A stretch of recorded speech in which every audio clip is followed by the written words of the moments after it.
যে মায়ের বুকের তাজা দুধ খেয়ে আপনি আজকে বাড়ন্ত তাজা তরতাজা, ওই মারে বাদ দেয়া যাবে? মায়ের এক ধারে দুধের দাম, কাটিয়া গায়ের চাম, পাপুষ বানাইলে ঋণের শোধ হবে না। এমন দরদি ভাবে কেউ হবে না আমার মাহাগো।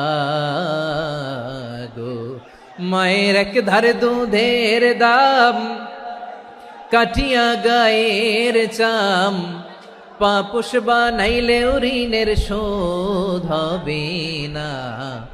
এমন দরদি ভাবে কেউ হবে না আমার মাহাগো।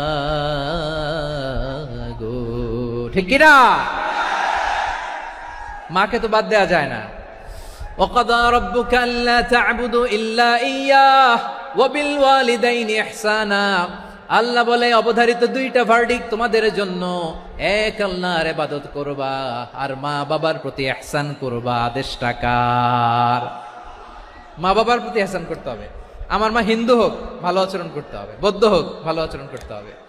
আমার যে সমস্ত হিন্দু ভাইয়েরা মুসলিম হয়েছে, তোমাদের মা বাবা এখনো মুসলমান হয় নাই, তাদের সাথে ভালো আচরণ করতে হবে। আপনাদের খেদমত নিজে করতে হবে অথবা খেদমতের ব্যবস্থা করাই দিতে হবে।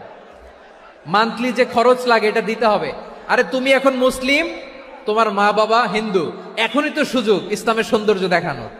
এখন মা বাবা যদি দেখে আরে এটা হিন্দু থাকতে তো বদমাইশ ছিল, বেয়াদব ছিল, কি এমন ধর্ম সে গ্রহণ করলো যেটা গ্রহণের সাথে সাথে সে পাল্টে গেল? কি এমন ধর্ম সে গ্রহণ করেছে যেটা তার জীবনকে আলোকিত করে দিয়েছে? নসিব ভালো হইলে তারাও কালিমা পড়ে মুসলমান হয়ে যাবে।